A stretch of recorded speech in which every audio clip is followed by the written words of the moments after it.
Ce qui est bien avec ça, c'est qu'on peut reprendre, continuer la vidéo, quoi. Alléluia. Amen. Maintenant, regardez. Si tu luttes avec le péché, tu n'es pas le premier. Tu n'es pas le premier. Je n'aime pas condamner les gens. Tu n'es pas le premier.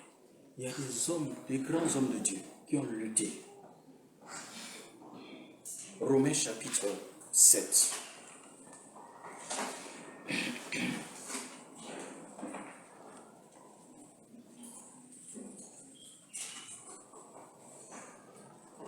À partir du verset 14 jusqu'à 21. C'est Paul qui écrit toutes ces choses-là. Paul qui dit que ce n'est plus moi qui vis, c'est Christ qui vit en moi. Bien aimé, il n'a pas commencé par ça. Il a commencé quelque part. Il a commencé par lutter avec les péchés. N'oubliez pas que Paul était un persécuteur de l'Église. Donc, dès qu'il est né de nouveau, il n'a pas marché droit avec le Seigneur. Quelqu'un qui a tué, il ne peut pas passer du jour au lendemain de tueur et puis il devient l'homme parfait. Alléluia. Donc, il a eu des moments de faiblesse dans sa vie chrétienne. Donc, toi aussi, on peut comprendre que tu aies des moments de faiblesse. Mais par la grâce de Dieu, nous avons les Écritures, les expériences de ceux qui sont passés avant nous et qui nous racontent comment ils ont fait. Alléluia. Et ici, en l'occurrence, Paul va nous relater comment il a vécu ces moments-là.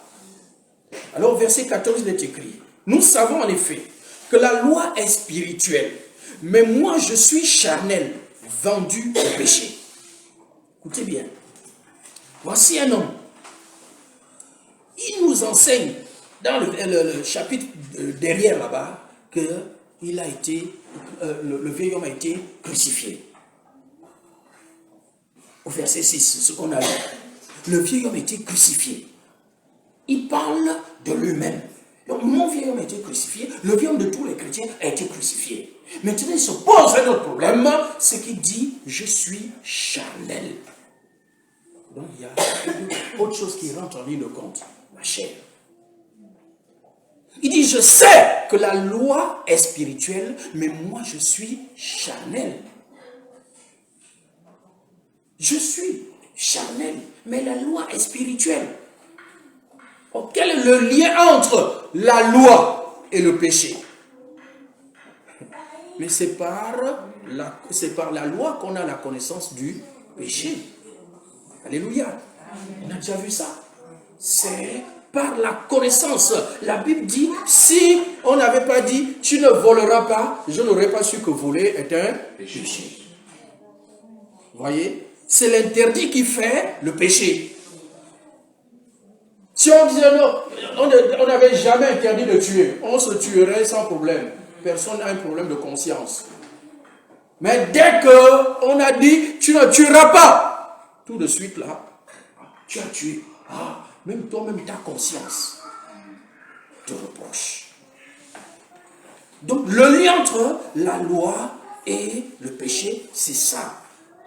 La connaissance du péché vient de la loi, du fait qu'on a donné l'interdit.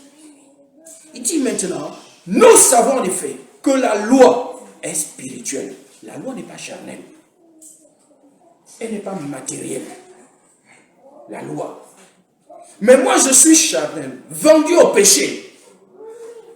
Il dit maintenant, car je ne sais pas ce que je fais. Je ne fais point ce que je veux et je fais ce que je n'aime. Parce que je suis charnel.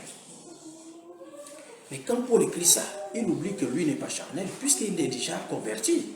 Il est né de nouveau. Il a accepté Christ. Il a vu Christ. Alléluia. Amen. Oh, la Bible dit, ce qui est né de Dieu est de Dieu. Ce qui est esprit est, ce qui est né de l'esprit est esprit. Donc il n'est pas charnel, il est spirituel. Amen. Alléluia. Amen. Car je ne sais pas ce que je fais. Je ne fais point ce que je veux. Et je fais ce que je hais. Donc il faut voulait faire de bonnes choses, mais il n'arrive pas. Mais les choses qu'il ne veut pas faire, il n'arrive pas à les... C'est ça qu'il fait. Il ne fait pas le bien qu'il veut faire, mais il fait le mal qu'il ne veut pas faire. C'est certainement ton expérience. Tu ne veux pas pécher, mais tu pêches. Tu fais des efforts, mais tu n'y arrives pas. Paul a vécu ça. Tu n'es pas le premier. Tu n'es pas la première. Il l'ajoute. Or, si je fais ce que je ne veux pas, je reconnais par là que la loi est bonne. Et maintenant, ce n'est plus moi qui le fais, mais c'est le péché qui habite en moi. Alléluia. Amen. La Bible dit quoi? Au chapitre 8 là-bas, il dit, or, Dieu a enfermé le péché dans la chair. C'est là-bas où Dieu a mis le péché. Dans la chair. Or, la chair, c'est la loi. La chair, ce sont tes 5 sens physiques. Et ce sont les sens de ton âme. Tes pensées, tes émotions. Et c'est là où viennent tous les problèmes. Parce que Jésus l'a dit. C'est de nos cœurs que viennent quoi? Les mauvaises pensées. La fornication, l'idolâtrie, tout ça là, ça vient de nos pensées. Donc le problème se trouve maintenant dans nos pensées, se trouve dans la chair. C'est tout ça qu'on appelle la chair. Donc Jésus a crucifié quoi? Il a crucifié quoi? Le péché. Mais il y a la chair dans laquelle a été renfermé le péché là. C'est là où se trouve le problème maintenant. C'est là où se trouve le problème. Le problème, c'est ma chair maintenant. Comment tu fais avec ta chair? Comment? Quand la chair se lève pour dire je veux ci, je veux ça, je veux manger, je veux manger. Tu as déjà mangé, mais la chair dit mange encore, mange encore, mange encore. Tu n'es pas encore rassasié. Tu es déjà plein là. Non, il faut acheter les bons, les biscuits là. Il faut encore manger ça. Là, c'est la chair. Tu es déjà rassasié. Hein? Mais dès que tu vois là, oui, j'ai envie de manger ça. Parce que tu as vu. C'est la chair. Ce qui est bon, je le sais, n'habite pas en moi. C'est-à-dire dans ma chair. J'ai la volonté, mais non le pouvoir de faire le bien. Ça, c'est ton expérience. Tu veux faire du bien, mais tu n'arrives pas. Dis, j'ai la volonté, mais je n'ai pas la capacité de faire. Car je ne fais pas le bien que je veux et je fais le mal que je ne veux pas. Et si je fais ce que je ne veux pas, ce n'est plus moi qui le fais, c'est le péché qui habite en moi. Renfermé dans la chair. Je trouve donc en moi cette loi. Quand je veux faire le bien, le mal est attaché à moi. Voici le problème de la plupart des chrétiens. C'est la chair. Christ a déjà résolu le problème du péché, mais c'est le problème de la chair maintenant. Alléluia. Amen. Maintenant, quelle est la solution à la chair? Donc, Christ n'a pas fait que ôter nos péchés. Mais il savait que puisque lui, il a renfermé le péché dans la chair, il sait maintenant comment résoudre ce problème-là.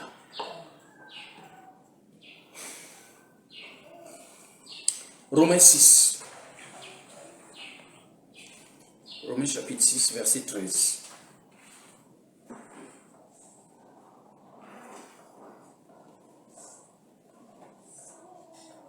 Romains 6, 13.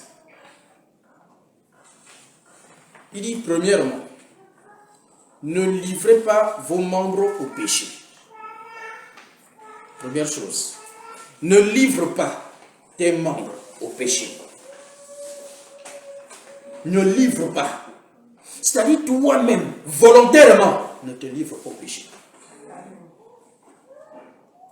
On a lu derrière là-bas, Paul dit, j'ai la volonté, mais je n'ai pas la capacité. Donc, il faut au minimum avoir la volonté de te débarrasser du péché. Il faut au minimum avoir la volonté, manifester la volonté.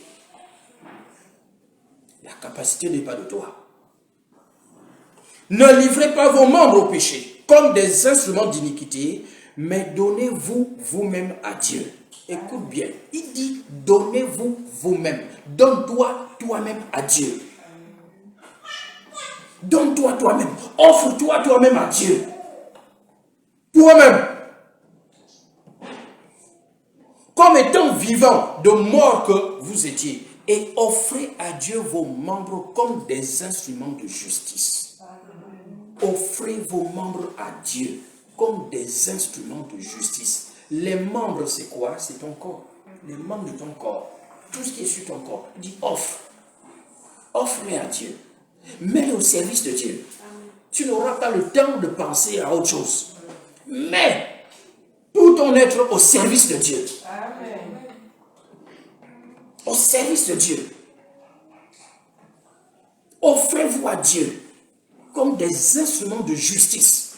La justice de Dieu. Donc offre-toi à Dieu. Romains 12. Versets 1 et 2. Je vous exhorte donc, frères, par les compassions de Dieu, à offrir vos corps comme un sacrifice vivant, saint, agréable à Dieu, ce qui sera de votre part un culte raisonnable. Alléluia. Amen. Je vous exhorte, écoutez, Paul dit, je t'exhorte,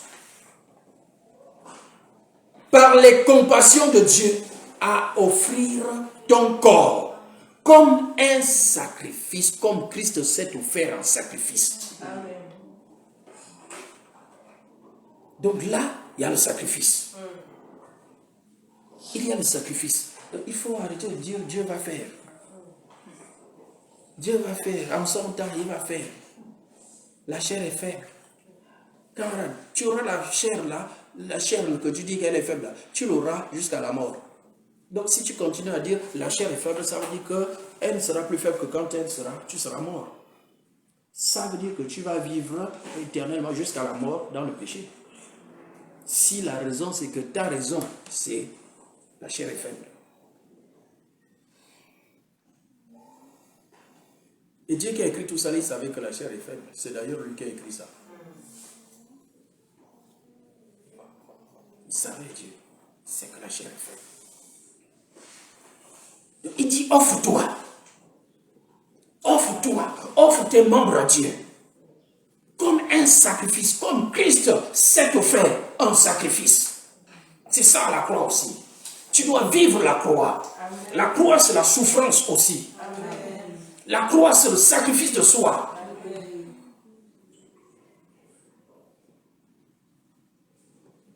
Comme un sacrifice vivant. Saint, agréable à Dieu, ce qui est de ta part un culte raisonnable. C'est comme ça que tu peux rendre un culte raisonnable à Dieu. Amen. Verset 2. Ne vous conformez pas. Non, vous voyez, il faut s'offrir à Dieu et il faut renouveler notre intelligence. Ne vous conformez pas au siècle présent. Ne vis pas selon ce monde. Ne te conforme pas selon les choses de ce monde, selon le système de pensée de ce monde-là, selon les philosophies, selon les modèles, selon de ce monde-là, selon les coutumes, les traditions de ce monde, selon les tendances de ce monde, les styles de ce monde. Ne te conforme pas. Amen. Ne te conforme pas.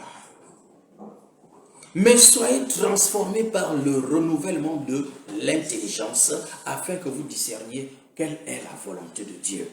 Ce qui est bon, agréable et parfait. Ne vous conformez pas à ce siècle-là, aux choses de ce monde-là. Ne cherchez pas les choses de ce monde-là. Ne cherchez pas les richesses de ce monde-là. Ne cherchez pas ça. Ne cherchez pas ce monde-là. Cherchez Dieu. Conformez-vous à Dieu. Ne vous conforme, ça dit prendre la forme. Prendre la forme.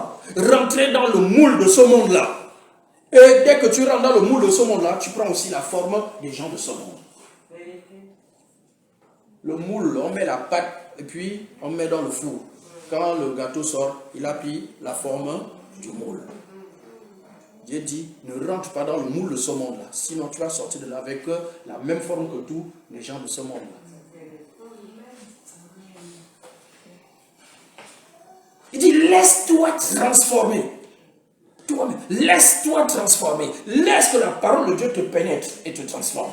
Amen. Pour cela, il faut ouvrir ta Bible, la méditer.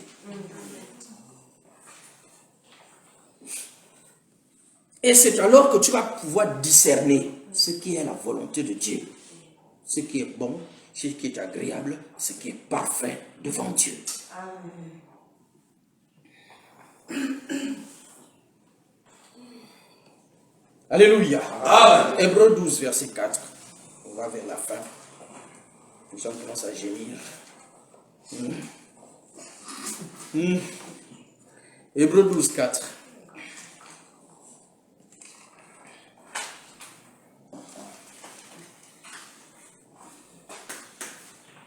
Écoutez ce que dit Paul. Vous n'avez pas encore résisté jusqu'au sang en luttant contre le péché. Vous n'avez pas encore résisté jusqu'au sang en luttant contre le péché. Il dit quoi? Il dit qu'on doit lutter contre le péché. Et tu peux lutter jusqu'à le sang coule. Parce que les gens voudront te pousser à vivre dans le péché. Les gens le voudront, les gens de ce monde-là. Quand le Seigneur dit, vous serez persécutés. Et c'est à cause de quoi? Parce que vous voulez vivre la piété. Vous voulez vivre selon Christ. Mais c'est là, les gens vous disent, non, non, non. Il faut venir. Ah, toi aussi, hein. Ah, toi aussi. Toi, mais nous tous, on est chrétiens. Non, camarade, on n'est pas tous chrétiens. Si tu ne vis pas conformément à la parole, tu n'es pas chrétien. Ou tu as décidé de vivre comme ça là. Moi, je me conforme à la parole, pas à ce monde-là. Et quand c'est comme ça, les gens se lèvent contre toi. Tu te prends pour qui? Tu vas montrer que tu es plus chrétien que qui? Je ne suis chrétien, je ne suis plus grand, plus chrétien que personne. Moi, je obéis à la parole. Point. Peut-être c'est comme ça que toi, on t'a enseigné la parole, hein, que tu peux vivre comme ça là, mais ce n'est pas comme ça que moi, j'ai été enseigné et que je lis dans les Écritures. Vous n'avez pas encore résisté jusqu'au sang contre le péché. Donc on doit résister jusqu'à le sang peut couler. C'est le sacrifice. C'est la croix. C'est la croix.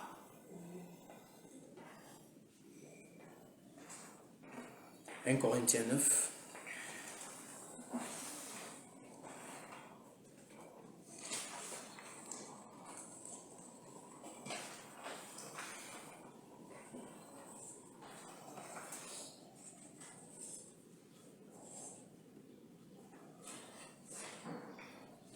Versets 24 à 27.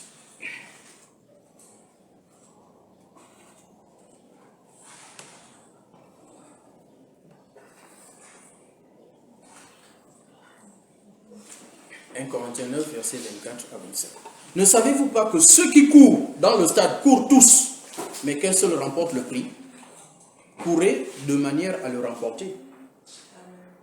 Tous ceux qui courent. » Paul était au temps des Romains, au temps où il y avait les Jeux Olympiques venaient de commencer.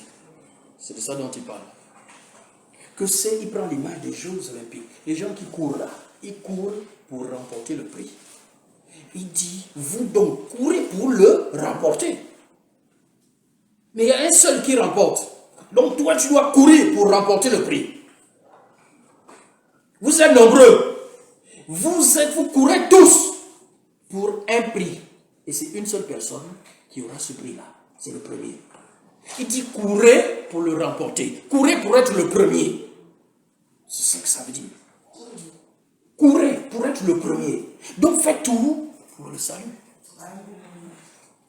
Faites tout pour le salut. Cours pour terminer et être acclamé à l'arrivée. Alléluia. Amen.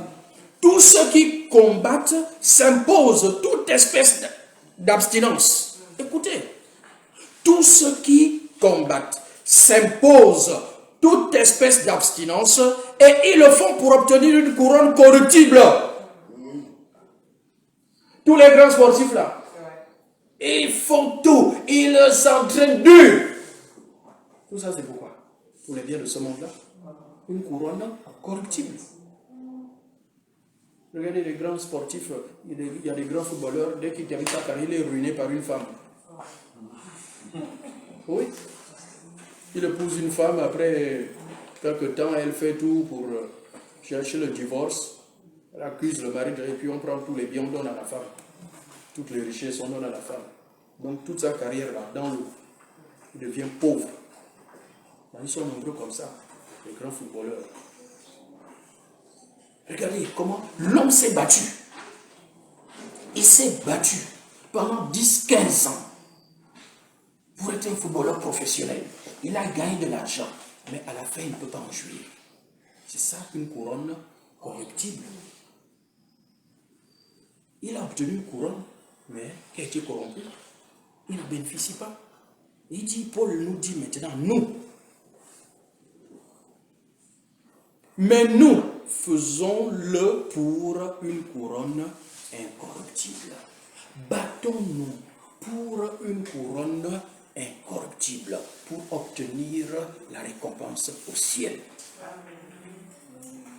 Pas dans ce monde. Faisons-le pour la récompense au ciel. Donc abstenons-nous, faisons les choses pour, tuons-nous pour obtenir la couronne incorruptible. Si les gens de ce monde-là se battent pour avoir une couronne corruptible, ils se battent, ils s'entraînent dur. Il y a plus forte raison, nous qui cherchons une couronne incorruptible, nous devons nous battre encore plus, nous abstenir encore plus, jeûner encore plus, prier encore plus. Moi donc, je cours, non pas comme à l'aventure. Je frappe, non pas comme battant l'air, mais je traite durement mon corps et je le tiens assujetti, de peur d'être moi-même rejeté après avoir prêché aux autres. Paul, il parle de lui-même. Là, il parle de lui-même. Il dit, moi, je traite durement mon corps et je le tiens assujetti. Je traite mon corps durement. C'est-à-dire, Paul dit, j'ai aussi des envies. Mais je bloque mon corps. Je bloque mon corps. J'ai des besoins, j'ai des pensées, j'ai tout ça là. Mais je bloque mon corps. Je le tiens assujetti. De peur d'être moi-même rejeté après avoir prêché aux autres.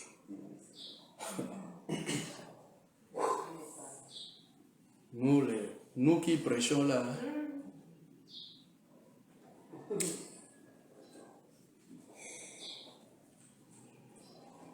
alléluia. Amen.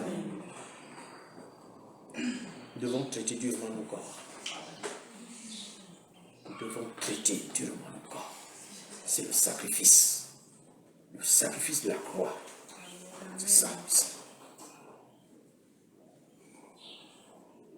Romains 6.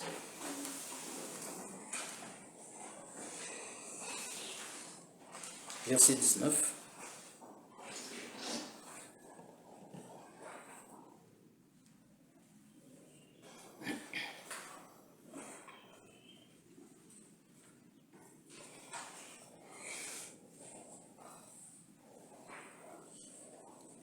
Je parle à la manière des hommes, à cause de la faiblesse de votre chair. De même donc que vous avez livré vos membres comme esclaves à l'impureté et à l'iniquité pour arriver à l'iniquité, ainsi maintenant, livrez vos membres comme des esclaves à la justice pour arriver à la sainteté. Amen. Amen. Il dit, comme quand tu étais dans le monde, tu as livré ton corps, tu as livré les membres de ton corps au péché, à l'injustice. Maintenant, tu as connu la vérité. livre maintenant comme esclave les membres de ton corps, comme esclave de la justice. Amen. Pour que tu parviennes à la sainteté. Amen.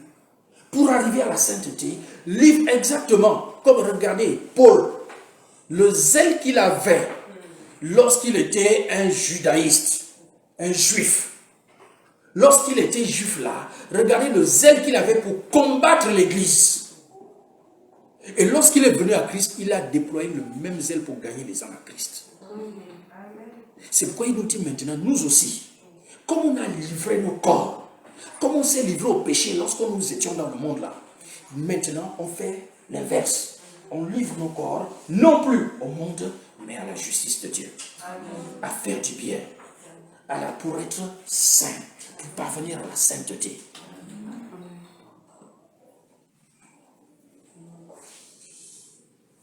Livre, dit livrez. Livrez vos corps, livrez vos membres. Comme vous l'avez livré auparavant au péché, livrez-les maintenant à Dieu.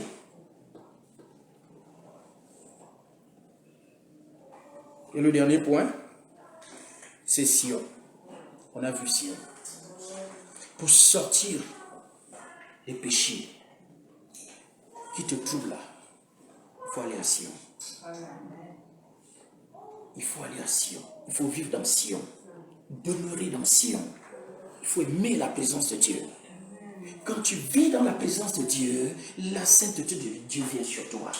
Il te communique sa nature. Plus tu passes du temps dans la présence de Dieu, plus la nature de Dieu vient en toi. Sion. Sion. Alléluia. Amen. On a dit tellement de choses. J'espère qu'on a retenu l'essentiel. L'essentiel, Christ. Je suis né avec une nature, la nature d'Adam, qui est une nature de péché. Et lorsque je suis né de nouveau, Christ a pris cette nature-là et l'a crucifiée. Il l'a crucifiée à la croix. Cette nature, c'est cette nature qui produisait le péché en moi. Ça produisait le péché.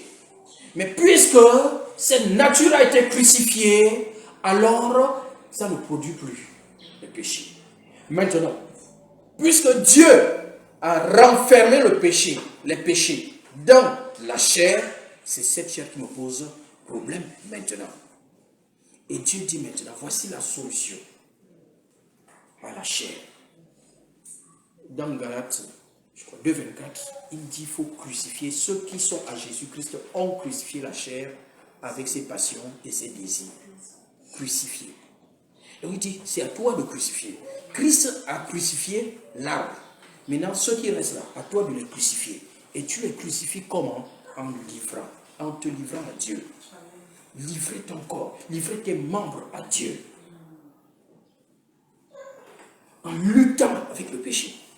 Lutte. Manifeste la volonté. Montre à Dieu que tu veux en sortir. Montre.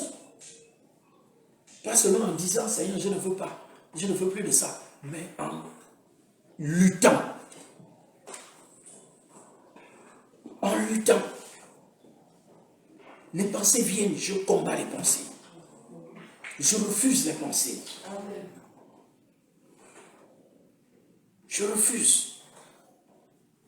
Et quand on dit refuser, il faut parler. Il faut ouvrir la bouche et parler. Il ne faut pas dire dans le cœur. Il faut parler.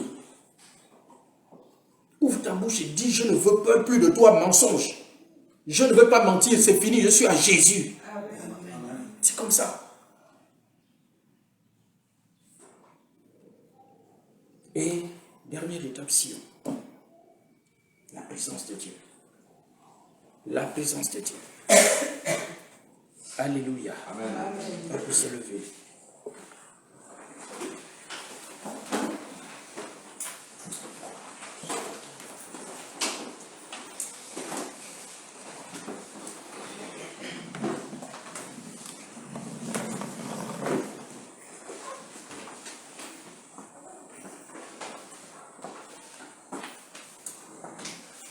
Ta parole est puissante pour sauver, guérir et délivrer. Elle se suffit elle-même pour changer les destins. Oh oui, ta parole est puissante pour sauver, guérir et délivrer. Elle se suffit elle-même pour changer les destins. Oui, Seigneur, ta parole est puissante. C'est elle qui délivre, c'est elle qui sauve.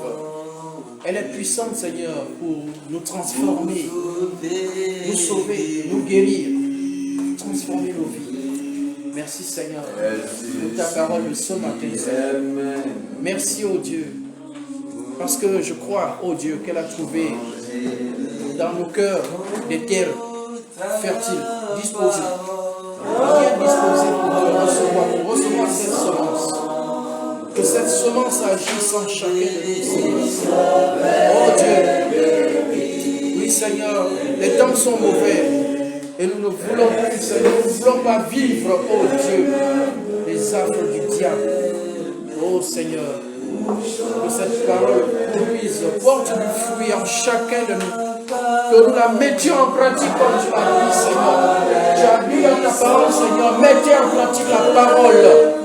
Mettez en pratique la parole. Oh Seigneur, soutiens-nous, aide-nous, Seigneur. Aide-nous, Seigneur.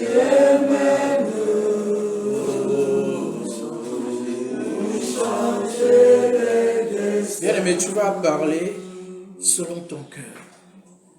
D'après ce que tu as entendu ce matin, ouvre ton cœur à Dieu et parle. Parle au Seigneur. Parle au Seigneur ce matin.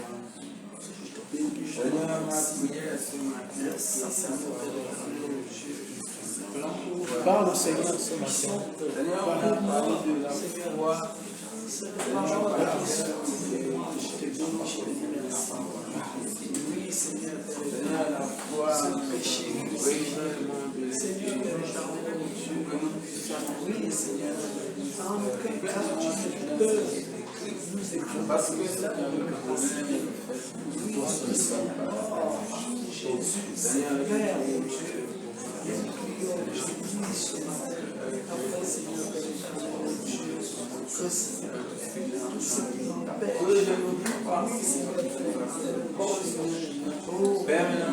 Je refuse de livrer les mains, Seigneur, je refuse, je le proclame, Seigneur, je refuse jusqu'à oui, Seigneur, de livrer, Seigneur, mon corps, tous mes membres au péché, car le péché, Seigneur, n'est plus mon partage. Christ, Père, qui m'a choisi, celui qui m'a appelé, il est mort à la fois pour ce péché, afin de me donner, Seigneur, Père éternel, oh Dieu, oui, la vie. Oui, Seigneur, afin de me donner, Seigneur, une vie de bénédiction, une vie, Seigneur, Père éternel, oh Dieu, oui, de gloire, de vie de grâce, une vie de bonté, de faveur, oui. Alléluia. Amen. Tendre Père, nous voulons te recommander la suite de ces moments. Merci, Père. Merci. Merci pour la vie de chacun de nous, Seigneur. Merci pour ta grâce qui nous a accompagnés en ce lieu ce matin. Nous célébrons aujourd'hui, Seigneur, nous célébrons la victoire de Jésus-Christ à la croix du Calvaire. Merci pour cette victoire, Seigneur, car cette victoire est aussi la nôtre. Sois béni, Seigneur, car tu as vaincu afin, Seigneur, que nous soyons libérés, délivrés du péché, délivrés des œuvres des ténèbres. Merci, Papa. Sois béni, sois glorifié. Viens encore, Seigneur, nous parler, nous instruire, nous édifier, Seigneur, sur la puissance de l'œuvre de la croix ce matin, Seigneur. Nous te bénissons, nous te louons, Père, au nom de Jésus-Christ. Amen. Amen. avec moi. Car la prédication de la croix, est une folie pour ceux qui périssent. Mais pour nous qui sommes sauvés, elle est une puissance de Dieu. Amen. Amen. Alléluia. Amen. Asseyons-nous dans sa présence. Amen.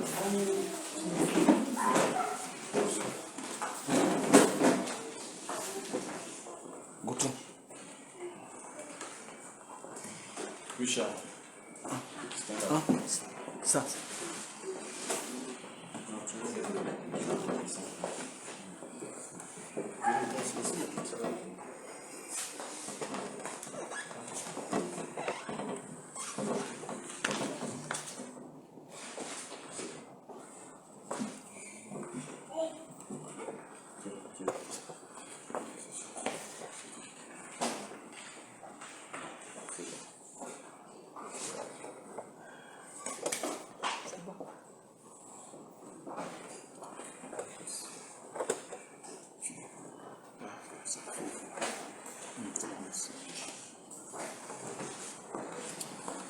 Alléluia. Amen.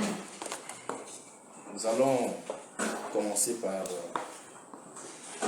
ce que nous avons fait dimanche dernier. Donc, Richard, tu vas revêtir la tunique. Et Dorian également va revêtir sa tunique.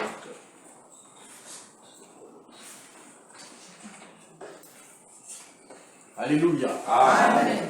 La Bible dit dans le livre du prophète Ésaïe, dans Ésaïe 53, verset 1, il dit, qui a cru?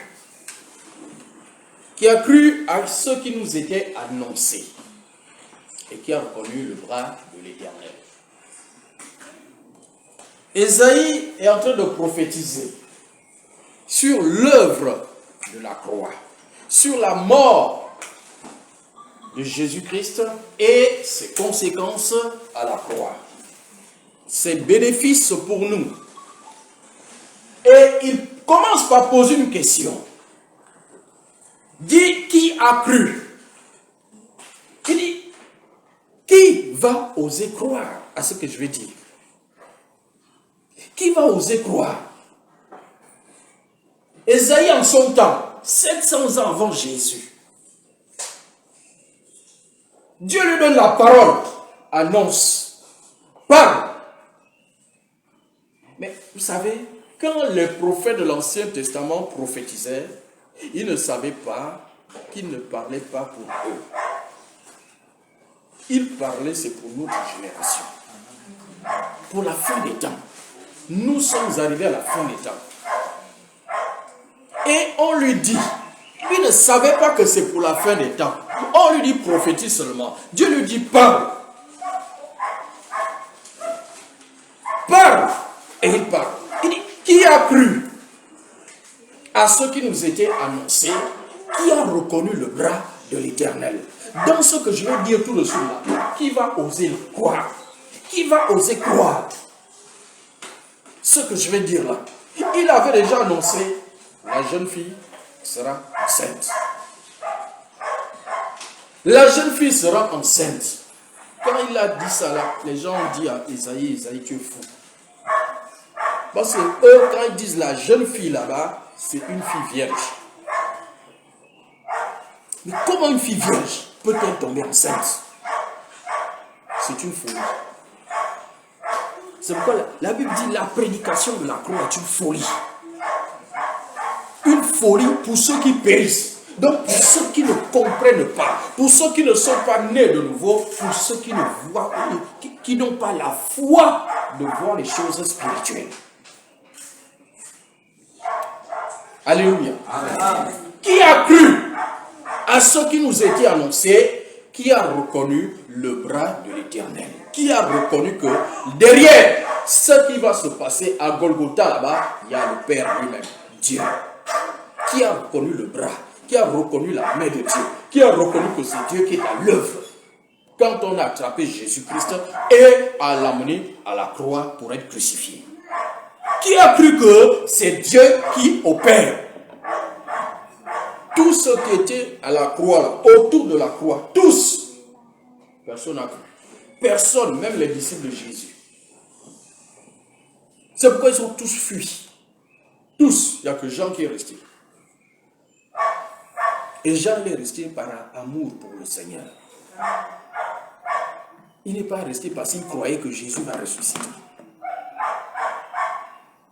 Alors, Esaïe parle, il s'adresse à toi et à moi ce matin. Qui a cru? Qui va oser croire? Ce dont on a parlé dimanche dernier là, qui a cru à ça?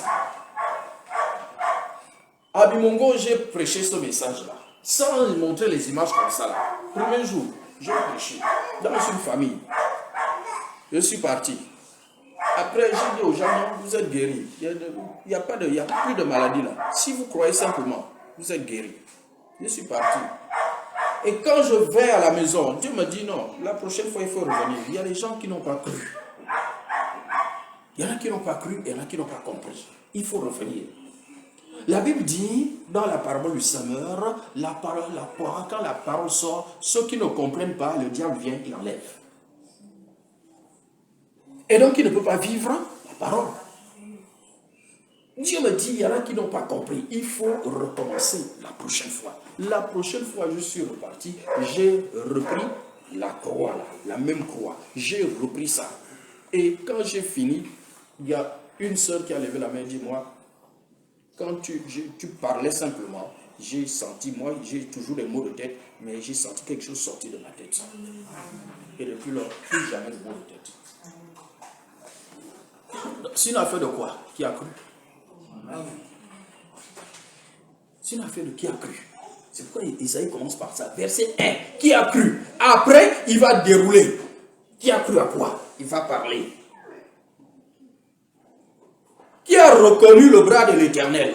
Il s'est élevé devant lui comme une faible plante, comme un rejeton qui sort d'une terre desséchée. Il n'avait ni beauté ni éclat pour attirer nos regards et son aspect n'avait rien pour nous plaire. On parle de Jésus. Son aspect n'avait rien pour attirer les regards. Donc il était méprisable par son aspect physique. Et les gens le méprisaient quand on le voyait. Lui, il ne savait pas que c'est lui qui vient. C'est pour nous sauver. C'est pourquoi certains, ils écoutent ce message, ils méprisent. Parce que Jésus lui-même, il a été méprisé. Même celui qui se tient devant pour parler de ça, on le méprise. Parce que Jésus lui-même l'a été méprisé. Et si tu méprises, alors tu ne vivras pas ce qui est dit dans la suite. Tu ne bénéficieras pas de ça. Alléluia. Amen. Méprisé, abandonné des hommes, hommes de douleur et habitués à la souffrance, semblable à celui dont on détourne le visage. Nous l'avons dédaigné, nous n'avons fait de lui aucun cas. Aucun cas on n'a fait de lui. Cependant, ce sont nos souffrances qu'il a portées, c'est de nos douleurs qu'il s'est chargé, et nous l'avons considéré comme puni, frappé de Dieu et humilié. Jésus, on l'a considéré comme puni par le Père. Non, il n'était pas puni. Il s'est offert. Il s'est offert en sacrifice. S'offrir, ça veut dire venir lui-même. J'accepte, je le fais. Non, il n'était pas puni. Il l'a accepté qu'on l'humilie. C'est pourquoi les païens qui ne comprennent rien disent, ah, est-ce que votre Jésus là peut revenir? De toute façon, on l'a humilié là. Est-ce qu'il peut revenir? On l'a humilié, il s'est laissé humilier. Il s'est laissé humilier. Quand on est venu l'arrêter, il l'a dit à Pierre, si je veux, je peux même demander au Père de m'envoyer quoi? Une légion d'anges. Alléluia. Amen.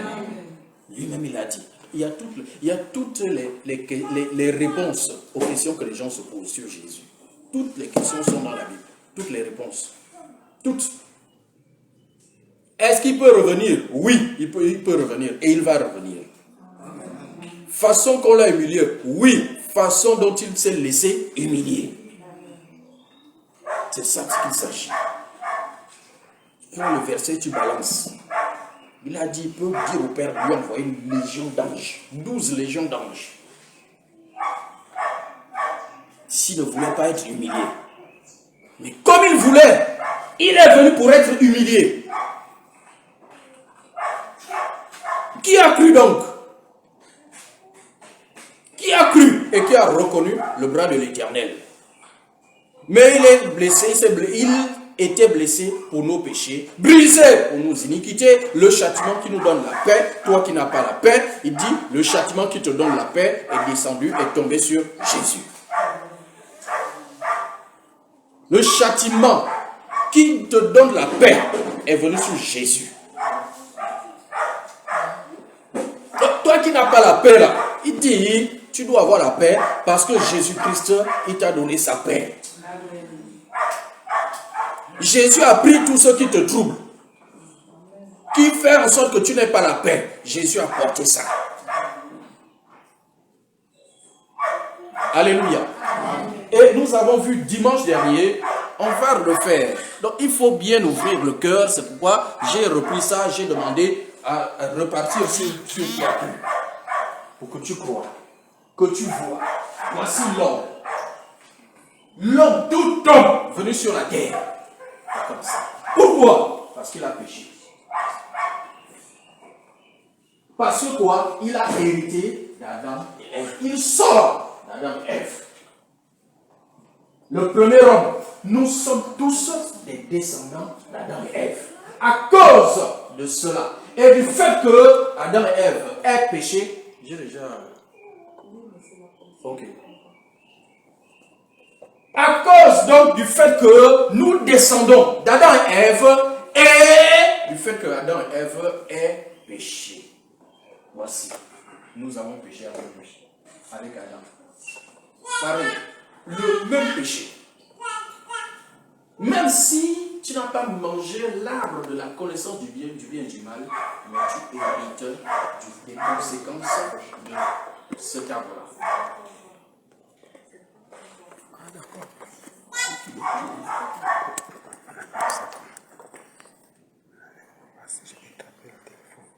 Tu vas attraper.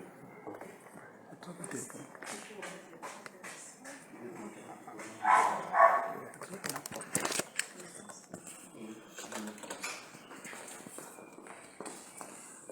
Oups.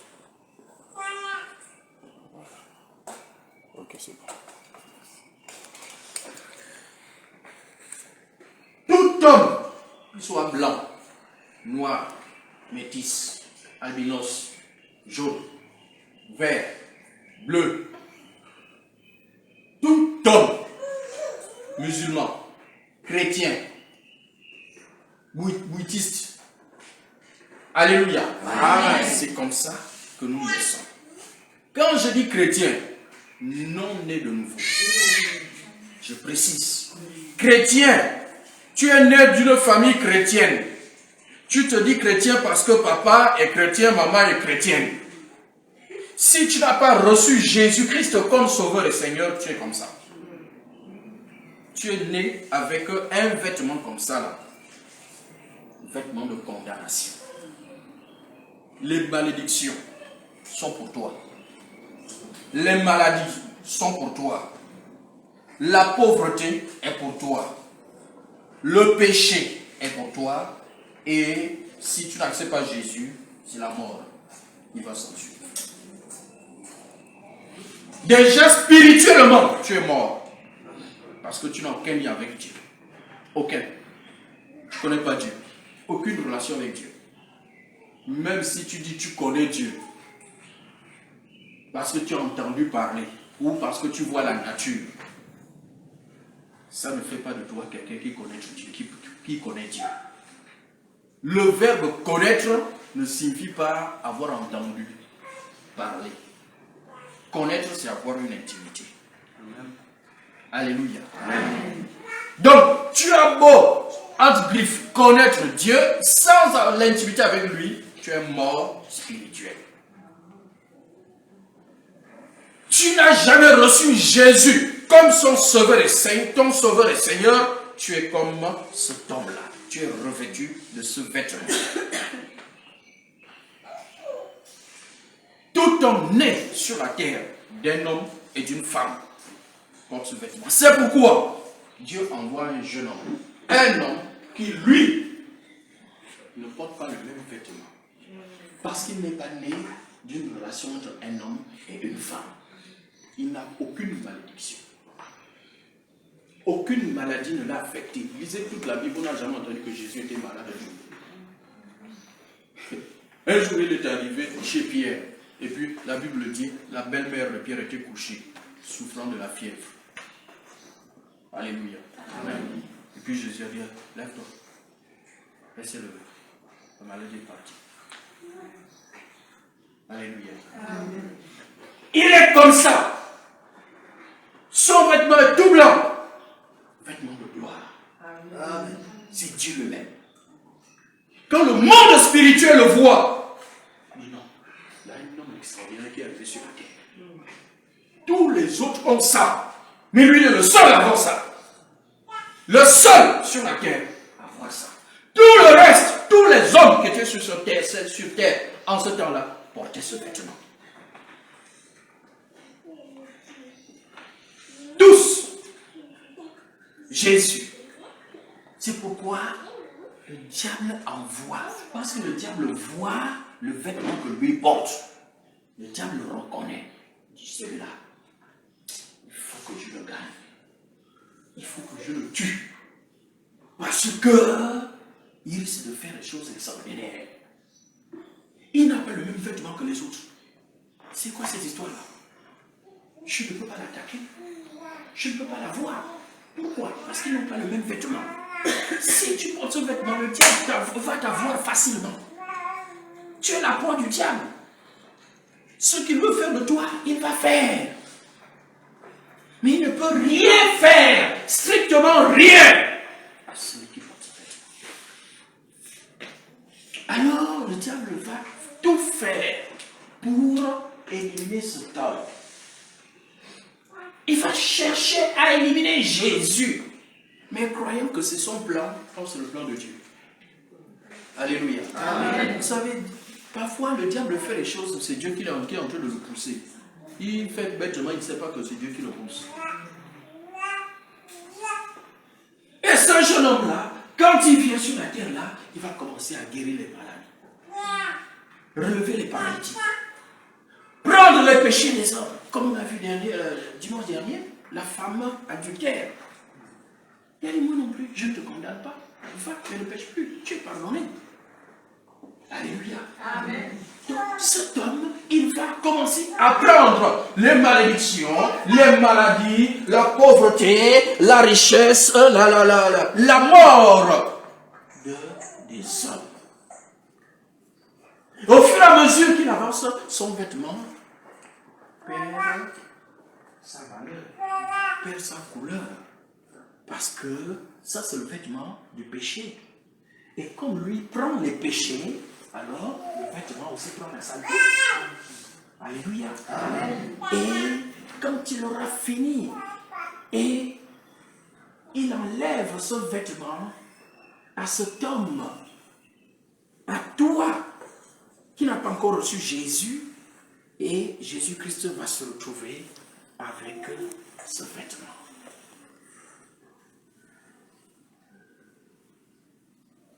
Alléluia. Amen. Jésus-Christ se retrouve avec ce vêtement. Il a pris quoi? Il a pris nos malédictions. Il a pris quoi? Nos maladies, notre pauvreté et nos péchés et notre mort. On a vu que la mort là, la Bible dit quand il était à la croix, qu'est-ce qui s'est passé? Le Père a crié, Élie, Élie, lama sabachthani. Élie, Élie, lama sabachthani. Mon Dieu, pourquoi m'as-tu abandonné? C'est-à-dire, il s'est retrouvé séparé de Dieu. Lui qui était en communion parfaite avec le Père. Mais il faut aussi le Seigneur qui crie. Pourquoi m'abandonnes-tu? Mais parce que quoi? Tu es devenu péché. Jésus est devenu péché. Voici pourquoi le Père l'a abandonné. seul à la croix. Seul. Il était à la croix seul, bien aimé. Les autres étaient en bas, lui était crucifié. Crucifié. Les autres étaient en bas en train de pleurer. Vous savez, on peut, quand quelqu'un est malheureux, on va le soutenir. Je ressens la douleur. Tu ressens la douleur, mais pas la même que ceux qui meurent. Amen. Jésus à la croix et les gens debout en train de pleurer là n'avaient pas la même douleur. Jésus avait la souffrance des clous. Non seulement il est cloué, il est suspendu. Imaginez, on te cloue, te met des clous ici là, suspendu comme ça là. Ça fait quoi? Pour le poids du corps. Le poids du corps ne pouvait pas retenir quelqu'un, les clous là. Non. Donc il y a le poids, la pesanteur qui a tiré l'homme en bas et qui fait que la douleur était encore plus grande. Le crucifier au sol, ce n'est pas la même chose que le crucifier en l'air entre le ciel et la terre. Tu ne appuies sur rien du tout, mais sur les clous qui sont enfoncés sur toi. Alléluia. Amen. Jésus, c'est lui. C'est lui. Il a pris tous les péchés, toutes les malédictions, toutes les maladies, la pauvreté. Jésus a pris ce qui était sur toi. Il a porté ça. Il a pris ce qui était sur toi, les maladies qui étaient sur toi, que tu appelles ma maladie là. Jésus a pris ça. Il a mis ça sur lui.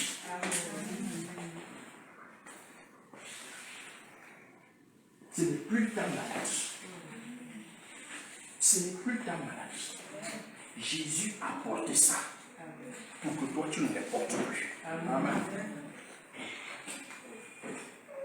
Alléluia. Amen. Après ça, il va aller à la croix où il va être crucifié. Et là où il est crucifié, qu'est-ce qui se passe? Il va faire 3 jours. Où? Dans le sein de la terre. 6 jours de mort. 3 jours. Pour aller aussi annoncer l'évangile là-bas. Quand il ressort 3 jours plus tard, il enlève ses vêtements. Il n'est plus sur lui. Parce qu'il a accompli ce qui avait été annoncé. Il va Isaïe. Alléluia. Amen. Il ressuscite avec son glorieux vêtement. Alléluia. Amen. Et quand il ressuscite, pourquoi? Parce qu'il a vaincu la mort. Il a vaincu le péché. Il a vaincu la maladie. Alors, le Père dit, le Fils a rempli la mission. Maintenant, l'homme est sauvé. L'homme, l'être humain, sauvé. Alors, il revêt, cet homme-là,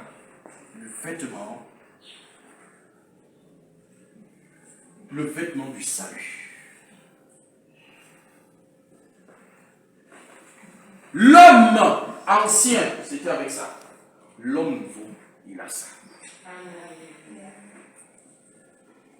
Comme ça, voilà, on voit bien. Il est sauvé. Il est béni. Il n'y a plus de malédiction sur lui. Amen. Il est guéri de toute maladie. C'est un homme qui est riche. J'ai dit il est. Je n'ai pas dit il sera. Alléluia. Amen. Tout enfant de Dieu, né de nouveau, est revêtu de ce vêtement. Amen. Amen. Mais les gens sont ignorants de ça. C'est ça le problème. Il y en a qui sont ignorants, il y en a qui ne croient pas. Pendant que je parle, tu raisonnes dans ta tête. Mais pourquoi? Je tombe encore malade. Mais pourquoi? Parce que tu refuses de croire à ça. Tu refuses de croire. Tu es guéri. Amen. Tu es béni. Amen. Tu es riche. Amen. Le monde spirituel te voit comme ça. Amen. Les anges te voient comme ça. Amen. Le diable te voit comme ça. Amen. Et c'est toi-même qui vois avec qui tu vois avec ça.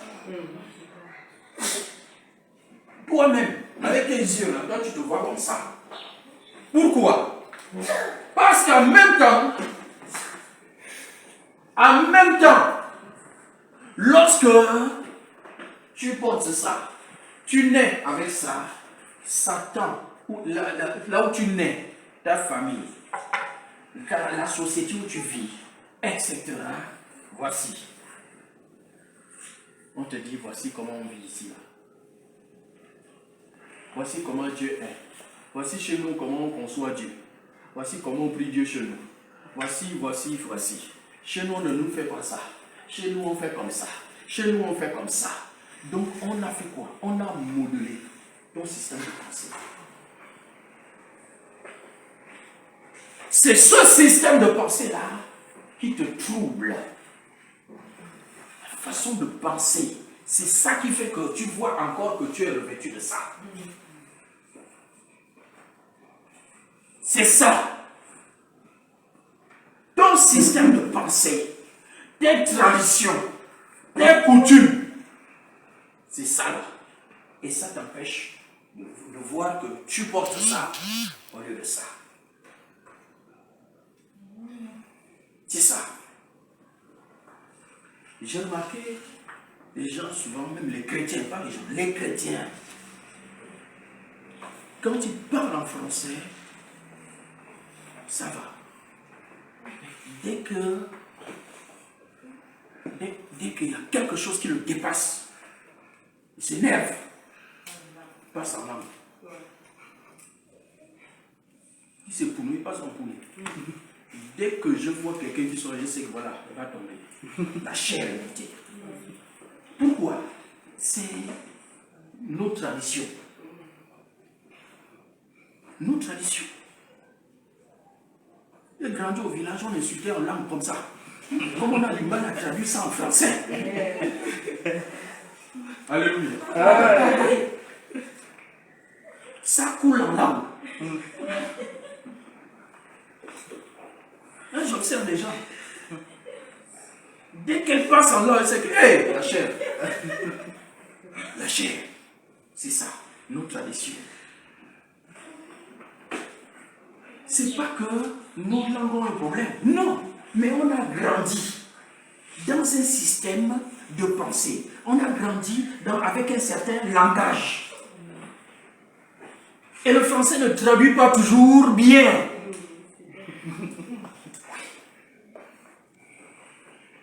Donc, elle passe tout de suite. Il passe tout de suite en langue. C'est ça. Et c'est ça qui nous empêche de voir que nous sommes comme ceci. Et nous ne sommes plus comme cela. C'est à cause de ça. C'est quoi la Bible nous dit de renouveler? Renouveler notre intelligence. Renouveler notre système de pensée. Chez nous, on dit ci, chez nous, on fait ça, chez nous. Mais chez Dieu, on dit quoi? Que dit Dieu lui-même?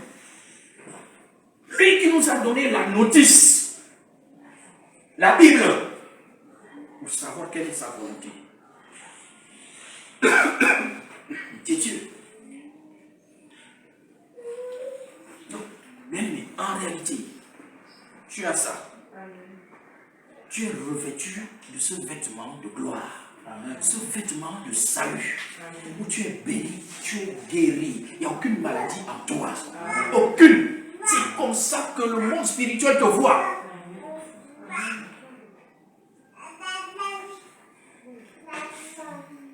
Oui, ça c'est mieux. Ça c'est... Merci. Voici. Voilà. Ah, chez nous au Gabon, en tout cas moi je suis gabonais. Vous savez, quand quelqu'un dit je suis gabonais là, c'est plein d'orgueil. C'est pour dire chez nous au Gabon. Chez vous au Gabon, il y a quoi? Sérieusement, il y a quoi au Gabon? Il y a le pétrole, mais tu bénéficies de quoi dedans? Rien. L'orgueil pour rien. L'orgueil pour rien. Et les politiques incitent à ça. Le patriotisme, le nationalisme, toutes ces choses-là ne sont pas de Dieu. Je vous dis clairement, patriotisme, je ne dis pas de ne pas aimer son pays, mais le mot patriotisme, là, c'est le rejet de l'autre, automatiquement. C'est le rejet de l'autre, le rejet de celui qui revient d'ailleurs.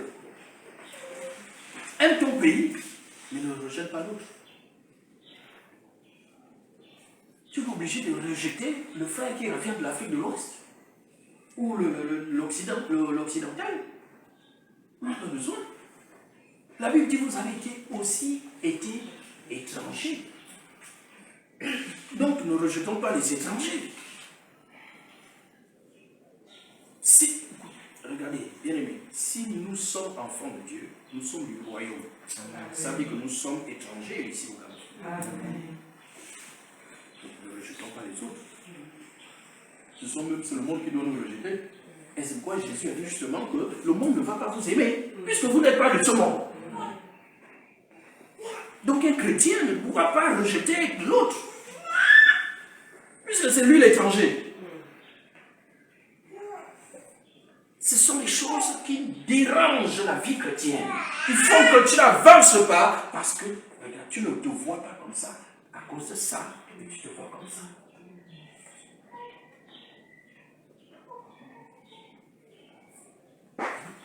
Il dit bénis l'étranger qui est dans tes portes, bénis-le. L'étranger qui est dans tes portes, il faut le bénir. Il faut le recevoir, il faut lui donner à manger. Il est étranger.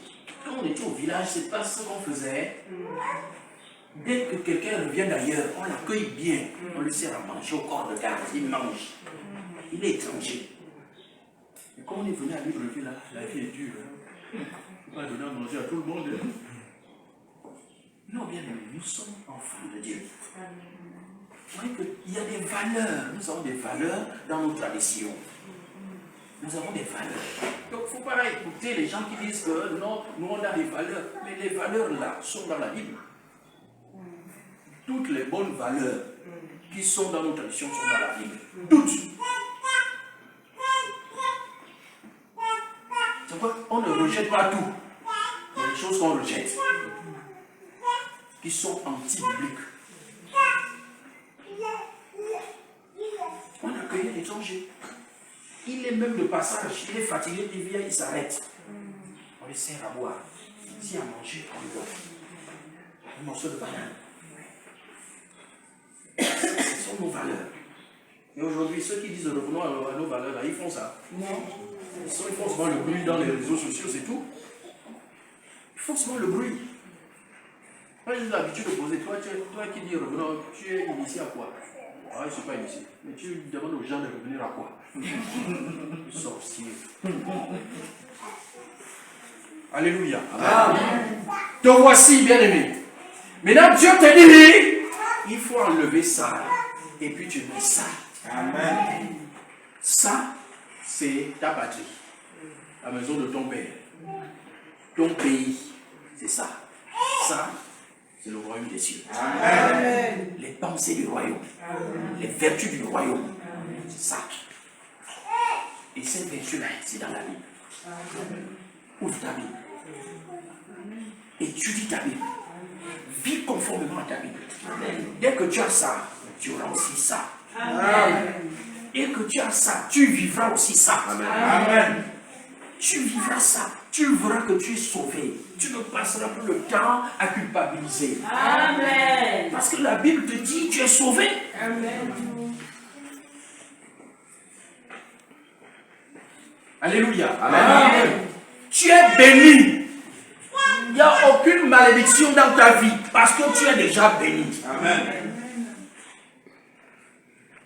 Quand Balak a dit à Balaam, il faut maudire ce peuple, le peuple d'Israël. Dieu lui a répondu, ce peuple ne peut être maudit parce qu'il est déjà béni.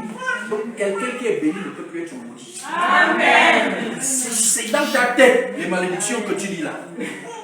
C'est dans ta tête. Les malédictions là, ça c'est dans ta tête parce que tu refuses de enlever ça. tu as toujours ça.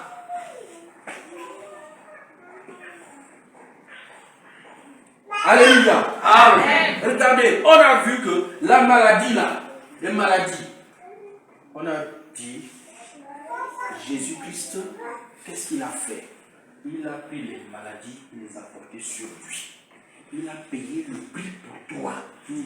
Nous étions condamnés à vivre les malédictions, des maladies, pauvreté, péché, mort. Nous étions condamnés. À cause de quoi? Du péché d'Adam et Ève. Maintenant, Jésus nous a remplacés. Il a appliqué la loi de la substitution. Il a pris ta place et toi, il t'a donné ça. Amen. Ça veut dire quoi? Si Jésus a déjà pris ça, donc toi, tu ne peux plus subir la même condamnation. Amen. Jésus a déjà été condamné à porter les malédictions, les maladies, la pauvreté. Il a déjà été condamné pour ça. On ne peut pas condamner deux fois pour la même cause. Alléluia. Amen. Donc Jésus a déjà payé le prix pour ça. Toi, tu ne peux plus payer. Amen. On ne paye pas deux fois pour le même prix, pour la même cause.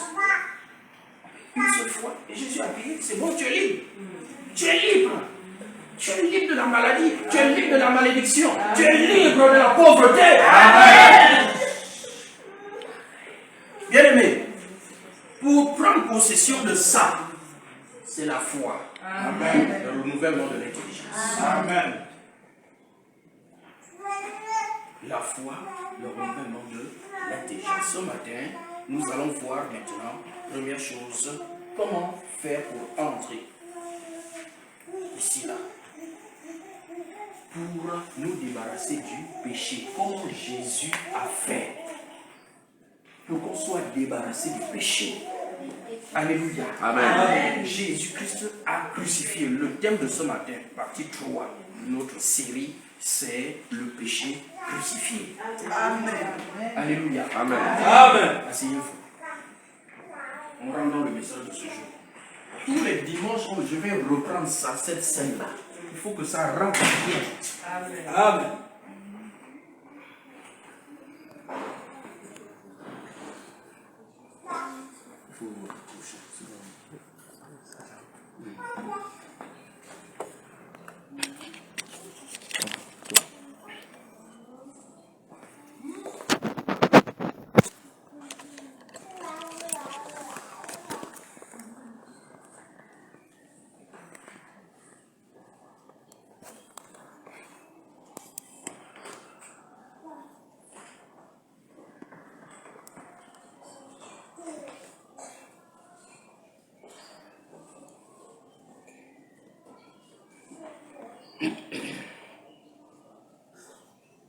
Le péché crucifié. Alors, nous allons rappeler l'origine du péché. C'est dans le livre de la Genèse, Genèse chapitre 2.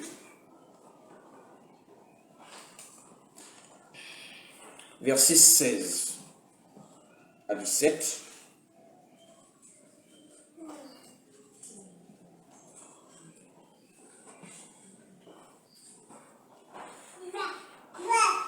Les amis, ils vont revenir, il faut leur dire ça, c'est pas fini. Encore une scène. Genèse 2, versets 16 à 17, il est écrit: L'Éternel Dieu donna cet ordre à l'homme: tu ne pourras manger de tous les arbres du jardin, mais tu ne mangeras pas de l'arbre de la connaissance du bien et du mal, car le jour où tu en mangeras, tu mourras. Amen. Amen. Dieu a créé tous les êtres. Il a créé l'homme et la femme. Et il va prendre l'homme avant que la femme ne soit. Elle était déjà créée, mais n'avait pas encore été formée. Alléluia. Amen. Alors, Dieu va prendre cet homme-là et va lui dire: regarde tous les arbres que j'ai mis dans le jardin. Tu peux manger de tous les fruits des arbres du jardin. Mais quant à l'arbre de la connaissance du bien et du mal, tu n'en mangeras pas. Tu n'en mangeras pas. Car le jour où tu en mangeras, tu mourras. Alléluia. C'est un interdit. Comme nous en avons dans nos coutumes, nos traditions. Mais dans nos coutumes générales, on ne nous dit pas le pourquoi on ne doit pas manger tel animal. Laisse-moi, tu ne dois pas manger. La femme ne mange pas le pangolin.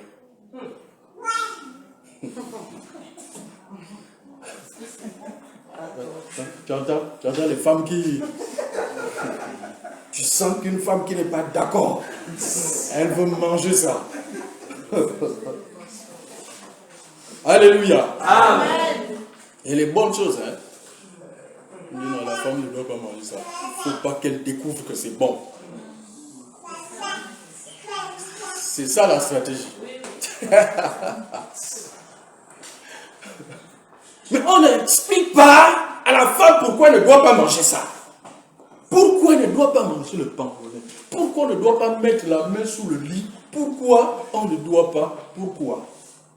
Il n'y a jamais le pourquoi. Ah, c'est comme ça. Les ancêtres nous ont laissé ça comme ça. Non, on obéit seulement. Dieu dit, le jour où tu vas manger, voici la conséquence. Tu mourras. Tu mourras certainement. C'est une certitude que tu vas mourir. Il n'a pas dit, il se pourrait que tu meurs. Dieu dit, tu vas mourir. Voici la chute de l'homme. Voici l'interdit. Et ensuite, au chapitre 3, verset 6, le serpent est venu dans le jardin et il a réussi à séduire la femme. Il a proposé à la femme, regarde ce fruit-là, regarde-le bien. Il dit non, la femme dit non, mais je connais le fruit là, je le vois tous les jours. Il dit non, regarde bien. Regarde bien ce fruit, regarde. La femme dit, mais serpent, moi je connais le fruit là. Je le connais. Il dit oui, tu le connais. Ça c'est seulement dans la tête. Mais regarde bien. Ouvre bien tes yeux, regarde. Est-ce que tu vois comme il est beau? Est-ce que tu ne vois pas qu'il peut t'apporter quelque chose? Quand j'ai fait, cette année, j'ai fait le culte avec les élèves. Quand je suis arrivé à cette partie-là, je leur ai dit, regardez vous-même, entre vous, regardez. Vous êtes ensemble depuis la 6e. Vous arrivez en terminale. Vous êtes ensemble depuis la 6e. Il y en a qui font les mêmes classes de la 6e en terminale. Vous vous connaissez tous. Mais tel garçon, toi fille, vous connaissez depuis la 6e. Mais ce garçon-là ne t'a jamais intéressé. Il ne t'a jamais intéressé. Mais quand vous arrivez en terminale, dès qu'il s'approche de toi, il commence à te parler, tu le vois autrement, automatiquement. Tu le regardes maintenant autrement. Tu le regardais en tant que camarade. Mais dès qu'il vient maintenant, il commence à t'envoyer les messages. Ah, tu sais que je t'aime. Ah, tu es jolie. Tu commences à le regarder autrement. Pourtant, tu le connais depuis, ça fait peut-être au minimum 7 ans. Alléluia. Amen. Et puis, il y a une qui dit, c'est vrai. C'est ça. Dès qu'il commence à t'aborder autrement, tu commences aussi à le regarder autrement. C'est ce que le serpent a fait. Dès qu'il a parlé à la femme concernant le fruit là, le fruit là est là depuis des années. On ne sait pas depuis combien d'années Adam et Ève sont dans le jardin. Mais l'arbre est là avec ses fruits. Mais elle n'a jamais regardé ce fruit autrement. Dieu avait dit ne mange pas. C'est resté gravé en elle. Donc du coup, elle regarde ça comme quelque chose qui n'existe pas. Mais dès que le serpent a dit, il peut ouvrir ton intelligence. Il est précieux pour ouvrir l'intelligence. Regarde encore bien. On dirait, hein? il est différent. Donc, elle voit maintenant ce fruit autrement qu'avant. C'est ce qu'on appelle la séduction. Les paroles mielleuses. Quelqu'un que tu n'avais jamais regardé autrement qu'un frère. Mais dès que le frère s'approche, il commence à te faire des compliments. Frère là. Ou bien quelqu'un vient te souffler. Le frère là s'intéresse à toi. Automatiquement, toi aussi, tu vas commencer à le regarder autrement. Tu ne vas plus le regarder comme un frère, mais comme un potentiel mari. Alléluia. Amen. Frère Bertrand.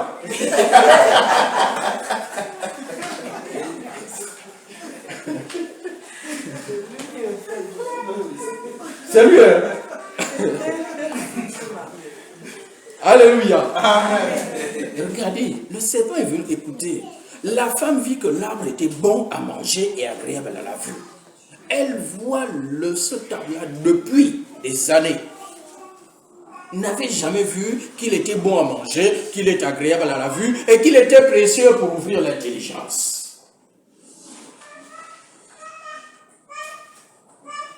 Elle prit de son fruit et en mangea, et en donna aussi à son mari qui était auprès d'elle, et il en mangea. Amen. Amen. Voici l'origine du péché. La désobéissance. Ça, c'est la désobéissance. Faire ce que Dieu a dit de ne pas faire. Ou ne pas faire ce que Dieu a dit de faire. Ça, c'est la désobéissance. Voici l'origine du péché, pas des péchés. Regardez le verset 6 de Genèse 3, plutôt verset 22 à 24. L'Éternel Dieu dit, voici l'homme est devenu comme l'un de nous pour la connaissance du bien et du mal. Empêchons-le maintenant d'avancer sa main et de prendre de l'arbre de vie, d'en manger et de vivre éternellement. Et l'Éternel Dieu le chassa du jardin d'Éden pour qu'il cultivât la terre d'où il avait été pris. C'est ainsi qu'il chassa Adam. Et il mit à l'orient du jardin d'Éden les chérubins qui agitent une épée flamboyante pour garder le chemin de l'arbre de vie. Amen. Amen. Donc après qu'ils aient mangé, Dieu les a automatiquement chassés du jardin, tel que Dieu lui-même l'avait dit, si vous mangez, vous mourrez. La mort, on l'a dit, c'est être séparé de Dieu. Donc Dieu les a chassés du jardin où il y avait la présence de Dieu.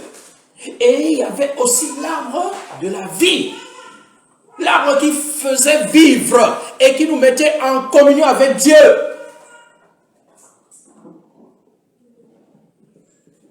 Qui nous mettait en communion avec Dieu, cet arbre-là.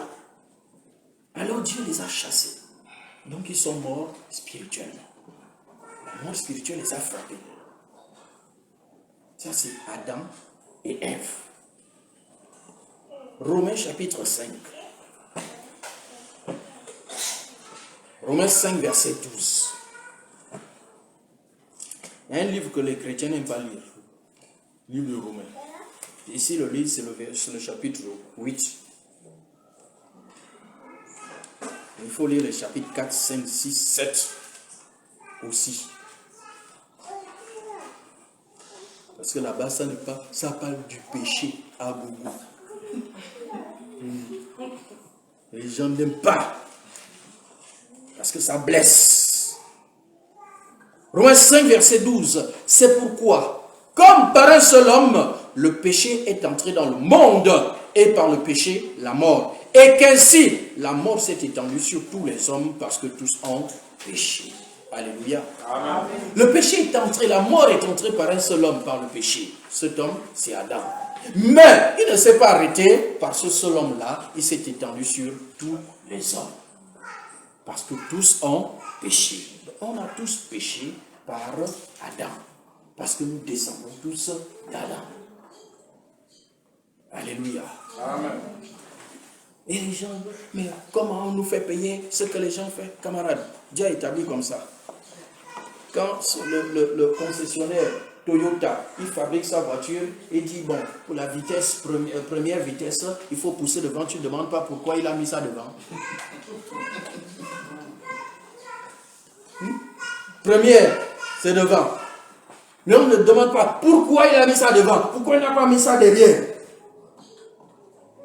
Mais on veut poser des questions, pourquoi Dieu a fait ci, pourquoi Dieu a fait ça. Toi, tu es qui pour dire à Dieu ce qu'il doit faire? Vase parmi les vases. Argile que nous sommes. Tu vas dire à ton créateur, non, donne-moi telle forme. Pourquoi tu ne me donnes pas telle forme? La forme se mérite là. Alléluia. Amen. Alors, il y a l'agneau de Dieu qui va revenir régler ce problème. Jean chapitre 1. Jean chapitre 1, le verset 29.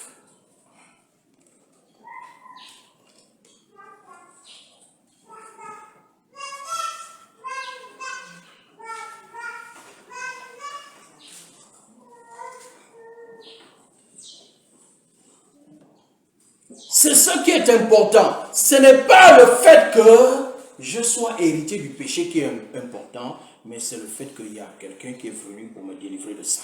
Amen. Amen. C'est ça. Le problème, c'est qu'on veut s'arrêter sur les problèmes au lieu d'aller vers les solutions. Pourquoi? Si les gens fixaient leurs yeux sur ce que Christ a fait, on ne poserait pas de questions. Parce que c'est déjà réglé. Christ a déjà tout réglé. Donc toutes les questions qu'on se pose là sont des questions qui sont antérieures à Jésus-Christ. Jean 1, verset 29. Le lendemain, il vit Jésus venant à lui et il dit, voici l'agneau de Dieu qui ôte le péché du monde. Alléluia. Donc, Jésus est venu. Bien aimé, là, il faut faire la différence. Il est venu ôter le péché. Il n'est pas venu pardonner les péchés. Il y a une différence. Si je mens, je demande pardon à Dieu, il pardonne. C'est différent de ôter, enlever. Alléluia. Amen. Et on dit qui ôte quoi? Le péché du monde, pas les péchés. Il enlève, il ôte le péché du monde. Et c'est quoi le péché du monde? C'est le péché qu'Adam a commis, originel. Et ce péché, c'est lui qui engendre les péchés. Le mensonge, l'orgueil, la fornication, l'hypocrisie, la sorcellerie. Tout ça, la sorcellerie, c'est un péché.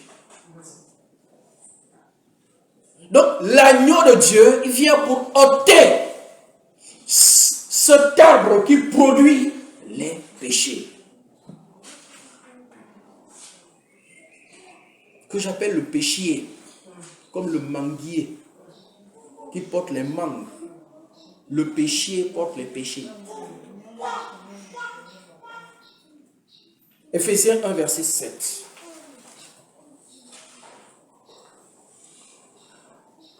Éphésiens chapitre 1. Je suis en train de poser les choses. Après, on va dynamiter.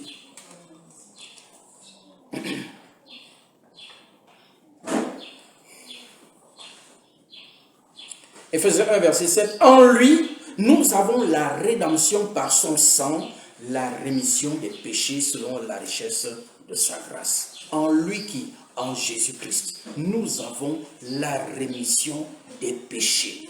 Vous voyez, remettre, rémission, ça vient de remettre. Comme on remet une dette à quelqu'un. Alléluia. Quelqu'un me doit de l'argent, je lui dis, ok, je te remets la dette. Ça veut dire, j'annule. J'annule. Donc tu ne me dois plus. En Jésus-Christ, nous avons la rémission des péchés. La rémission. Donc quand on vient à Christ là, il prend tout. Il nous remet notre dette. La dette que nous avons héritée d'Adam. C'est ça. C'est ça. Remettre, c'est ça. Différent de pardonner. Différent. Le pardon, ça vient après. Et si nous confessons nos péchés, il est fidèle et juste pour nous les pardonner. C'est différent. C'est un chrétien qui demande pardon. Et il est pardonné. Un païen ne peut pas demander pardon. Il faut bien faire la différence. Un païen, bien aimé, un païen, il a encore en lui l'arbre qui produit le péché. Il va demander pardon, l'arbre là. C'est comme si tu dis, bon, le manguier là, il a plein de mangues, mais je ne veux plus, je ne veux plus de ça. Mais il y a toujours les mangues qui sont là. Tu peux enlever une mangue, mais il y a d'autres mangues qui sont là. Alléluia. C'est ça. Donc, la rémission des péchés. Il remet tout. Le pardon, c'est pour chrétiens. C'est lorsqu'on est païen, on reçoit Jésus, nos péchés sont remis. Ils sont ôtés. Entièrement. Et c'est quand tu commences ta vie chrétienne maintenant que tu engages le processus de vie chrétienne. Ta vie chrétienne maintenant, tu vas recommencer à obéir. Tu vas commencer à obéir à Dieu. À obéir à la parole. Si tu pêches, tu demandes pardon. Ça veut dire, si nous confessons nos péchés, il est fidèle et juste de nous les pardonner. Ça, c'est pour le chrétien. C'est comme la repentance, c'est pour le païen. La repentance, c'est pour le païen. C'est pas pour le chrétien. On a un mauvais langage, nous chrétiens. Bon, on va se repentir. Tu vas te repentir de quoi? On ne se repent pas des péchés. On se repent du fait de l'idolâtrie, si vous voulez. On se repent du mauvais chemin sur lequel on est par rapport à Dieu. C'est ça la repentance. La repentance, c'est se tourner vers Dieu. Sortir du chemin où je suis et me tourner vers Dieu. C'est quoi il dit? La repentance envers Dieu. Dit Paul dans le livre des Actes. Il prêche la repentance envers Dieu. Je me répands de ma vie passée. Je me répands de ma vie qui n'est pas conforme à Dieu et je me tourne vers Dieu. Le pardon, c'est pour les chrétiens. La repentance, c'est pour les païens. Alléluia. Amen. Alors, maintenant, on va voir comment Christ a fait tout cela. Comment? Qu'est-ce qui s'est passé?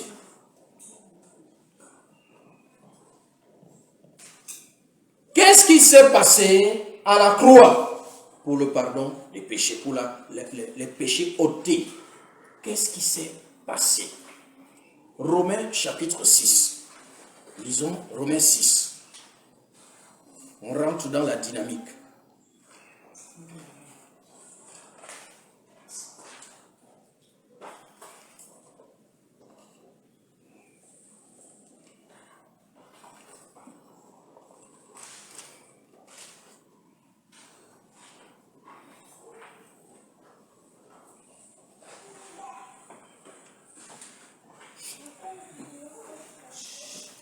Romains 6, verset 6. Romains 6, 6. Sachant que notre vieil homme a été crucifié avec lui, afin que le corps du péché fût détruit, pour que nous ne soyons plus esclaves du péché. Amen. Amen.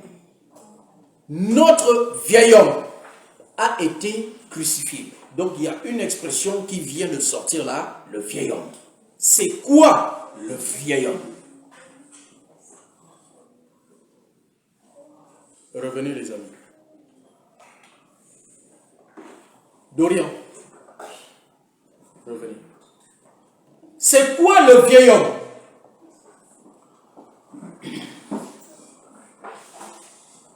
Le vieil homme, c'est l'ancienne nature. C'est l'homme qui est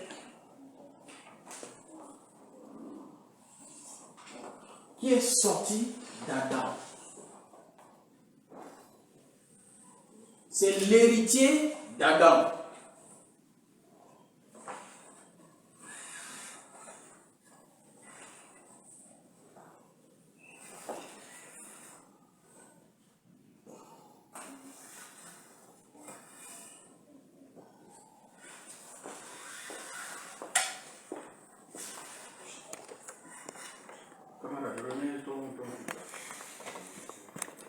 Tu peux mettre. Il n'y a pas de problème.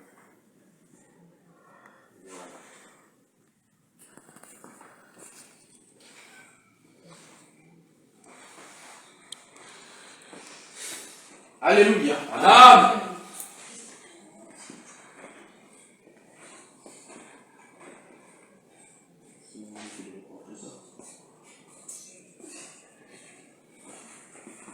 C'est même lui. Enlève, c'est lui qui porte ça. Oh. Jésus porte le péché des hommes.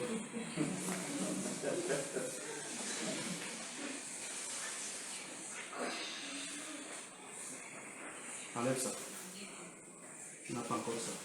Tant que Jésus a ça, toi tu n'as pas ça. Voilà. Voici ce qui s'est passé. La Bible dit, sachant que notre vieil homme a été crucifié. Alléluia. Amen. Voici le vieil homme. Jésus l'a pris sur l'homme. Et il est allé à la croix pour crucifier. Jésus. Alléluia. Amen. On va lire un autre passage, vous allez voir. Il dit, sachant que notre vieil homme a été crucifié avec qui? Avec Christ. Le vieil homme est là. Il a été crucifié avec Christ. J'ai même envie de faire comme ça. Regardez, regardez. Vous allez bien voir. Voici l'homme. Au moment où Christ est crucifié, il n'est pas seul à la croix. Il est crucifié. Nous tous, nous avons été crucifiés. Colle la croix. Voilà. Alléluia. Amen. Christ s'est identifié à l'homme. En réalité, ce n'est pas Christ qui se faisait crucifier, mais c'est l'homme pour ses péchés. Amen. Alléluia. Amen. Mais Christ s'est identifié à tout être humain sur la terre. Amen. Donc on ne voit pas l'homme qui est crucifié, mais c'est Christ. Parce que c'est lui qui a pris notre place, parce que c'est nous qui devions être crucifiés. Amen. Mais c'est Christ qui a été crucifié à la place. Amen. Dis donc, nous avons donc été crucifiés, notre vieil homme a donc été crucifié avec lui. Le vieil homme est crucifié avec Christ. Alléluia. Amen. Sachant que le vieil homme a été crucifié avec lui afin que le corps du péché, voici le corps du péché, c'est l'usine du péché, c'est ça là, afin que le corps du péché soit détruit. C'est pour ça que Christ est allé à la croix, pour que le corps du péché soit détruit, pour qu'on ne soit plus esclave du péché. Colossiens 2. Lisons Colossiens 2 maintenant.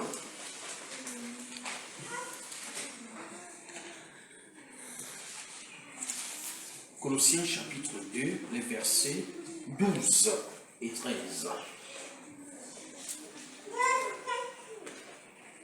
Bien aimé, regarde donc, regarde bien, ça c'est important pour toi, pour le péché. Regarde, il dit, tu as été crucifié avec Christ. C'est ce que Paul a écrit dans Galates 4. Galates 2. J'ai été crucifié avec Christ. Et si je vis, ce n'est plus moi qui vis, c'est Christ qui vit en moi. Donc, à la croix, là, toi, tu étais là-bas. Amen. Tu étais à la croix. Et ton vieil homme a été crucifié. Amen. À la croix, ton vieil homme, tu étais avec Jésus à la croix. Amen. Pour que ton vieil homme soit crucifié. Le vieil homme là, c'est la nature du péché. Tu étais crucifié. Ton vieil homme a été crucifié. Ton vieil homme. Pour que tu ne sois plus esclave du péché. Pour que le péché ne te domine plus. C'est ça. C'est ça. Maintenant, Colossiens 2, 12 ans. Il dit, ayant été enseveli avec lui. Donc, après la crucifixion, on a descendu le corps du Seigneur avec l'homme. Et ils ont été ensevelis dans la tombe de Joseph d'Arimathée. Ils sont ensevelis là. Jésus et toi, vous étiez dans la tombe de Joseph d'Arimathée. Amen. Alléluia. Amen. Bien aimé, la Bible dit, rien ne peut naître si ça ne meurt d'abord. Il faut bien écouter. Quand je prends un grain d'arachide, je le plante, il ne sort pas s'il ne pourrit pas d'abord. C'est un principe naturel que Dieu a établi. Donc tu veux ressusciter avec Jésus, il faut d'abord mourir. Amen. Tu veux être quelqu'un de nouveau, tu dois mourir d'abord. Amen. C'est des principes que Dieu a établis. Tu veux semer, tu veux récolter, il faut semer. Et quand tu sèmes, il y a la mort d'abord. Ce n'est pas automatique, ça pousse. Il y a tant de galères. Pour ceux qui ont vécu au village, ils savent que quand on va, on sème. Après là, pour que ça pousse, le temps que ça pousse, il y a d'abord la galère à la maison. La galère à la maison. 1 mois, 2 mois, et puis quand ça vient là-haut, c'est la joie. Alléluia. C'est ça. Mais c'est des principes que les chrétiens refusent. Mais c'est ça le sacrifice. C'est ça la croix. C'est ça la croix. C'est comme quand on donne les dîmes, là, oui, je vais, mais depuis là, je ne reçois pas, on a dit, si je fais la dîme, je serai béni. Mais depuis là, je ne suis pas béni. Camarade, il faut mourir. On verra dans les semaines arrivent. Les semaines qui arrivent là, on va parler de tout ça. Tout ça, c'est la croix. Amen. Tout ça, c'est la croix. Ils sont là. Dans la tombe de Joseph d'Arimathée. Ils ont été ensevelis. Nous avons été ensevelis avec lui. Par le baptême. Ayant été ensevelis avec lui par le baptême. Donc le jour où tu te fais baptiser, c'est le jour-là où tu fais quoi? Tu es enseveli. Tu es enseveli. On te plonge dans les eaux, tu es enseveli. Et il ajoute maintenant, vous êtes aussi ressuscités. Donc après, il y a la résurrection. Mais quand il y a résurrection, il n'y a plus ça. Enlève, camarade.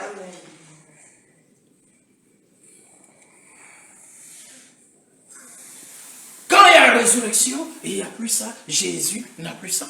Il ressuscite glorieusement. Alléluia. Amen. Et le Père, maintenant, il donne ça à l'homme. Parce qu'il est ressuscité avec Christ. Il ne peut pas ressusciter avec les malédictions. Amen. Avec les maladies. C'est impossible. Alléluia. Amen. Le Père fait ce geste puissant. La résurrection en nouveauté de vie. Alléluia. Amen. Amen. Ayant été enseveli avec lui par le baptême, vous êtes aussi ressuscités en lui et avec lui. En Christ et avec Christ. Donc s'ils ont été ressuscités ensemble, c'est qu'ils sont morts ensemble. Amen. Ils ont été ensevelis ensemble. Et ils ressuscitent ensemble. Amen. Amen. Par la foi en la puissance de Dieu. Regardez, la résurrection, ça vient par quoi? La foi. Porter ses vêtements, la camarade, c'est par la foi. Amen. Vivre le salut, la bénédiction, la guérison, les richesses, tout ça, c'est par la foi. Tu veux manifester ça, c'est par la foi. Regarde bien cet homme-là, un homme sauvé, béni, guéri, riche. Ils font ça. La Bible dit, ayant les regards tournés vers Christ. Tu m'en dis sur ce que Christ a fait. Le regard tourné vers Christ. Sur la rédemption. C'est quoi j'insiste? Regardez ça. Regardez ce temps. Toi qui dis tu es malade. Toi qui dis tu as encore les malédictions. Regarde là. Est-ce qu'il y en a dedans? Peut-être qu'il faut qu'on fasse un avis comme ça tout le monde.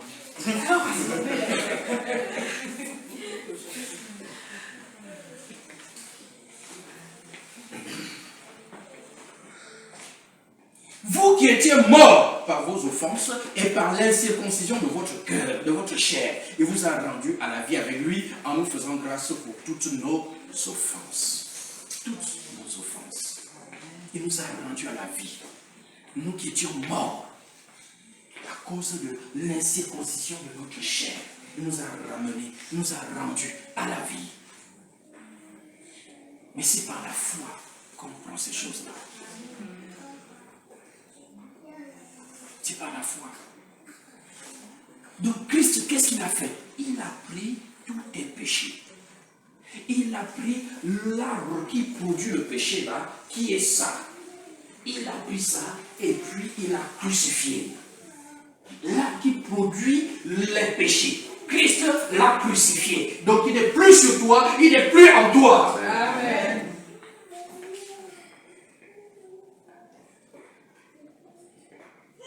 Maintenant, après ça, c'est bon. On a terminé pour aujourd'hui. Plus de scène. C'est bon, vous pouvez vous asseoir. Définitivement. Alléluia. Amen.